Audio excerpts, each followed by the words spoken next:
She crossed the marble line to die, and the blade in her hair whispered, "Compliments cut deeper." Sira kept walking. The court was a lake of light. Silk sleeves drifted. Gold masks watched. The Queen of Echo sat like a cold moon. At the doors, the guards bowed without seeing her. White veils covered their eyes. Blind by law. Blind by fear, they moved by sound, by breath, by heartbeat. Sira slowed her pulse and smiled like a girl with nothing to hide.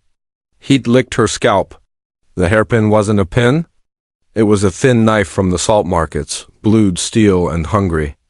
It liked praise. It starved on silence. Right now, in this palace, it was gorging. "You feel it?" The blade murmured. "All these sweet words. A feast. I am sharp as hunger." The Kitias sang their flattery like birds. "Your Majesty, your voice ends storms. Your skin outshines snow, your mercy builds nations." Every compliment landed soft and warm, and Sira saw tiny lines appear on wrists, on collars. Invisible cuts, oath marks in this court. Praise was a chain. Sira had one job. Reach the steps, offer a gift. Speak one beautiful lie. Then kill the lie forever. She remembered the mud village. Torches, the decree.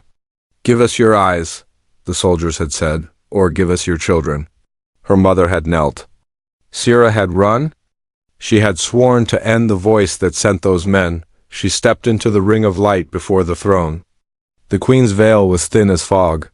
"Child," the queen said, "you traveled far." Sira held up a small lacquered box. Inside waited a silk knot to hide a knife. "For your hair, Majesty." Her mouth tasted of copper. She bowed low. The blade hummed, drinking the air. "Careful," it warned. "A wrong word and I open you instead." The master of compliments strutted forward. He wore bells at his throat. "The court accepts gifts bound by praise," he sang. "Speak." Sira lifted her eyes and chose a lie that would win her 3 steps more. "Your kindness," she said, "could make a blind man see." "Foolish?" The floor shifted. A faint gasp shivered through the hall. Oath magic slid over her skin, thin and cold. The blind guard straightened all at once. The queen tilted her head. "Compliments cut deeper," the blade sighed, pleased. "You've given her a blade to use on you." 3 steps won. 3 steps hurt. Sira climbed. Her knees shook. She could feel the compliment taking root, a thorn under the nail. If she tried to harm the queen now, her own lips would slice her throat. That was the rule here. Praise binds. Insult frees. But insult also kills if you speak it wrong. "Watch me," the blade whispered. "I was forged for etiquette. I know the angles of speech." Sira stopped at the bottom stair. Up close, the queen smelled like winter pears. Her veil hid scars, a pale map. Sira saw a tiny chip in the queen's thumbnail. She bit down on fear. She would spit a truth so sharp it would free her, then strike. "Majesty," Sira said softly, "you wear mercy like armor. You demand songs to drown your guilt." Gasps, bells stilled. The compliment unraveled. The binding fell away like shadow. The queen didn't flinch. Instead, she whispered a name Sira had not heard in years, Little Sardine. Sira froze. Only one person called her that. A voice from a riverbank. A woman with wet skirts and a laugh that cracked like bread crust. Sira's mother had used that name. But this voice belonged to a queen. "You ran," the queen said, voice low. "I sent my blind to miss you on purpose." The room spun. The twist kicked the floor from under Sira. Her rage stumbled. She saw it then. The chip in the queen's nail was a charm her village wore.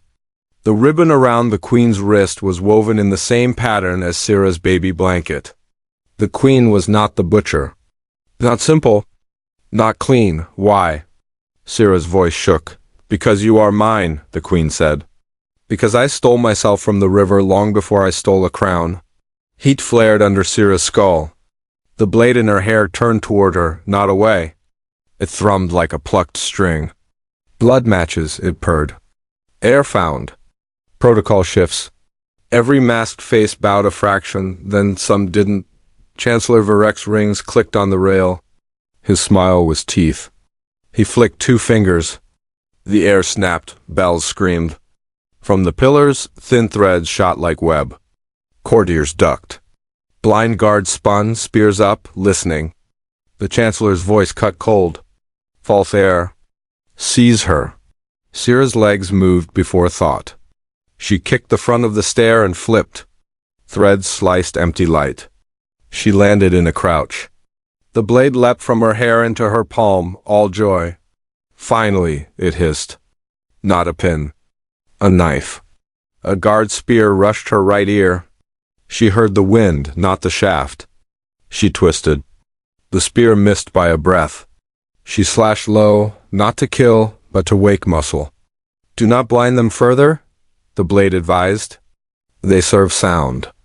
Give them truth instead. What truth? Syrah panted. Your claim. She drew breath. Blind brothers, she shouted. I was spared by your queen's order.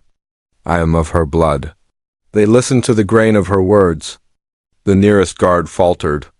The web threads paused mid-air like rain deciding. Vyrek cursed. He spoke a compliment like poison. Your hesitation honors treason. It cut them. They jerked straight again, faces pale behind veils. Syrah's mind ran along 2 edges, steel and speech. The blade tapped her knuckles. You must bind him. Praise, but aim it wrong. She stepped into the arc of Varek's next spell. Chancellor, your planning is perfect, she said. He grinned. For cowardice, she finished. The word hit like a dropped plate. His threads frayed. Calf deep in silk, he stumbled. The courtiers' masks turned. The queen rose at last. Enough! The hall swallowed sound. I won't fight you, Syrah said. Her chest hurt. Her oath tasted like iron. She looked up at the woman who had ruined and rescued her without ever asking. But I want answers. And I want time, the queen replied. Her veil trembled. There is a vault under this floor. It holds the rules that bind my throne. To open it, the key is praise. Not to me. To the wound I gave. The blade hummed. Compliment the cut. Syrah's mouth felt raw. She hated this. She hated the softness inside her that remembered pears and river songs. But she spoke. Your mercy was a blade that spared me, she said. It was cruel and kind. It kept me alive enough to hate you.